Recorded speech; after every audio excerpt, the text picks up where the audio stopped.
मैंने बोला था कि प्रीवियस क्लास में तो ये सब कुछ देख ही लिया हमने कि ये क्या हो रहा है। अच्छा, यहाँ पे ये समझा ही दिया हमने, कंटिन्यूएशन फ्लो ऑफ करंट, ये बैटरी का वही फ्लो है जिसको मेंटेन किया जा रहा है।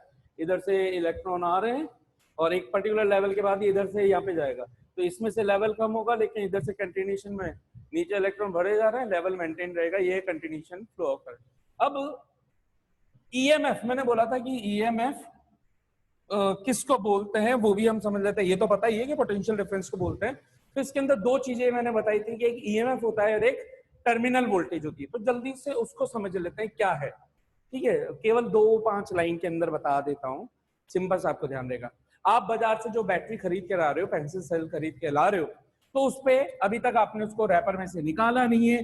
रैपर के अंदर ही आपका वो पेंसिल सेल पैक है और उसके ऊपर रेटिंग लिखी हुई है। यहाँ पे नीचे रेटिंग लिखी भी रहेगी 1.5 वोल्ट, ठीक है, 220 मिली एम्पियर या ऐसा कुछ लिखा हुआ मिलेगा आपको। ठीक है, 20 मिली एम्पियर या 200 मिली एम्पियर जो भी कुछ लिखा हुआ मिलेगा। 20 mAh लिखा हुआ मिलेगा आपको, है ना, 20 mAh, 20 milli ampere per in 1 our. ठीक है, पर आवर नहीं बोलेंगे क्योंकि आईटी पावर को रिप्रेजेंट कर रहा है ना। ठीक है, तो 1.5 वोल्ट, 1.5 वोल्ट ये जो रेटिंग है ना, दैट इज योर ईएमएफ। क्यों है ईएमएफ? अब आपने पेंसिल सेल को बाहर निकाल दिया और अभी बस आप इसको देख ही रहे हो, तो देखने से कुछ नहीं होगा। इसको देखने से कुछ नहीं होगा। इसका ईएमएफ अभी भी 1.5 वोल्ट ही रहेगा। तो जो जब तक, कहने का मतलब है जब तक आप इसको यूज में नहीं ला रहे हो तब तक इसका जो ईएमएफ है वो 1.5 वोल्ट है। इसका मतलब जब तक आपने जिस टाइम पे, किसी भी टाइम पे जब उस सर्किट के अंदर बैटरी काम में नहीं आ रही है, उस टाइम पर उसके पोटेंशियल का डिफरेंस जो भी होगा, जो मैक्सिमम पोटेंशियल डिफरेंस रहेगा इन ओपन सर्किट हुआ ना। ओपन सर्किट का मतलब अभी कहीं पे कनेक्ट नहीं किया हुआ है। तो कभी भी जहां पे भी हम कनेक्ट नहीं कर रहे हैं उसको हम क्या बोल रहे हैं साहब? उसी को क्या बोल रहे हैं हम? ईएमएफ। तो अभी इसके अक्रॉस पोटेंशियल का कितना डिफरेंस है? 1.5। अच्छा, पोटेंशियल का डिफरेंस जनरली समझने के लिए ये बोला जाता है कि ये 0 है, ये प्लस का 1.5 है, इस वजह से इनके बीच का डिफरेंस 1.5 माइनस 0। लेकिन कोई जरूरी नहीं हमेशा ऐसा ही हो, है ना। हो सकता है भैया यहाँ पर प्लस का 2.5 हो और यहाँ पर कितना हो जाए, या यहाँ पर 0.5 हो और यहाँ पर माइनस का 1 वोल्ट हो। एक तरफ प्लस का 0.5 वोल्ट, एक माइनस का 1 वोल्ट। तो इनके बीच का डिफरेंस पूछूंगा तो आप देखो ऐसे ही तो निकालोगे, 0.5 माइनस 1 1.5, सिंपल। तो ये भी 1.5 वोल्ट ही कहला रहा है। लेकिन हम आम भाषा में, क्योंकि हमें तो नहीं पता है अंदर इलेक्ट्रॉन्स किधर क्या है कैसे हैं, तो हम हमेशा डिफाइन कैसे कर देते हैं कि यार हमें तो डिफरेंस से मतलब है ना, भाड़ में जाए, अंदर -1 था, इधर था। हम तो अक्रॉस पूछ रहे हैं, अक्रॉस द टर्मिनल कितना आ रहा है? टोटल 1.5 आ रहा है। इसलिए हम ये नहीं शो करते कि ये 0 है, ये 1.5 है। लेकिन केवल समझाते टाइम यहाँ पे, इसलिए हम यहाँ पे नहीं लिख करके यहाँ नहीं लिखता हूँ, हमेशा यही लिखते हैं कि 1.5 वोल्ट की बैटरी। इसका मतलब इनके बीच का पोटेंशियल डिफरेंस इतना है। आप अगर यहाँ 1.5 लिखोगे तो फिर यहाँ 0 लिखना पड़ेगा। That is the main thing. अब जैसे ही मैंने इस पेंसिल सेल को सर्किट में ऐड कर दिया, ये सर्किट में ऐड कर दिया, अब जो वोल्टेज होगा वो वोल्टेज कंटिन्यूएशन में काम में आने वाला है। तो इस टाइम पर जो भी वोल्टेज का डिफरेंस है, पोटेंशियल का डिफरेंस है, वो जो पोटेंशियल डिफरेंस है वो कहलाएगा टर्मिनल वोल्टेज।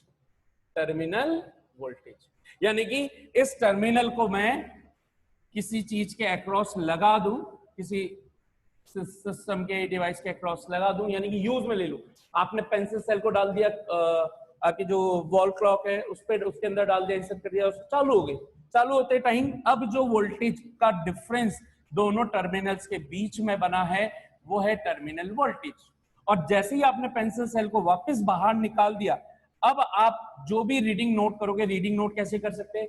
मल्टीमीटर आता है ना, वोल्ट मीटर आता है। तो वोल्ट मीटर के कंपैरिजन में आजकल डिजिटल मल्टीमीटर्स चलते हैं, वायर्स वगैरह होते हैं, उससे आप आसानी से इन दोनों टर्मिनल्स की पे उनकी प्रॉप्स को लगा के आराम से कैलकुलेट कर सकते हो। तो इस जगह लगाया, इस जगह लगाया, तो जब आपने बाहर निकाल लिया, जो भी अब पोटेंशियल डिफरेंस आएगा वो इस टाइम पे शो करेगा ईएमएफ। पर्टिकुलर सिचुएशन में ईएमएफ हमेशा सेम बना रहेगा, टर्मिनल वोल्टेज वेरी करता रहेगा। वेरी इसलिए करता रहेगा क्योंकि यहाँ कंटिन्यूशन इसको सप्लाई देनी है।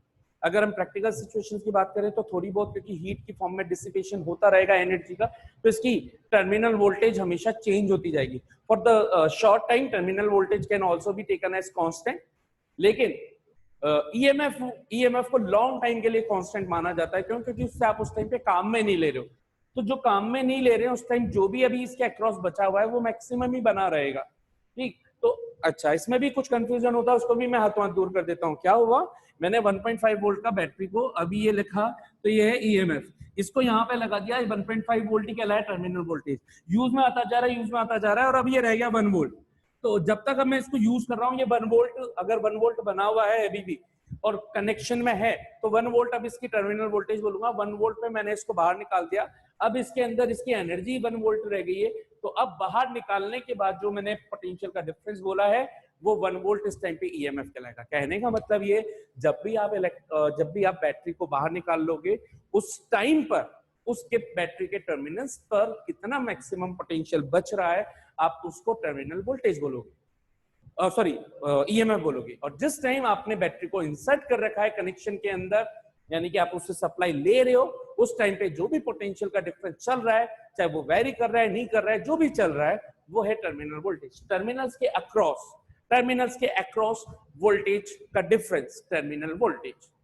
बिना कनेक्शन में आए स्विच ऑफ कर दिया, स्विच ऑफ करने के बाद, जैसे टॉयज कार होती है उनके अंदर स्विचेस भी होते हैं, ऑफ कर दिया, उस टाइम अब जो वोल्टेज बच रहा है दोनों टर्मिनल्स के बीच में, पोटेंशियल का डिफरेंस जो बच रहा है वो EMF, open circuit EMF, close circuit terminal voltage. So open circuit EMF and closed circuit में उसी पोटेंशियल डिफरेंस को हम क्या बोल रहे हैं, terminal voltage. These are the two things generally, बस खत्म हो गया। तो ये चीज कितनों को अच्छे से समझ में आ गई?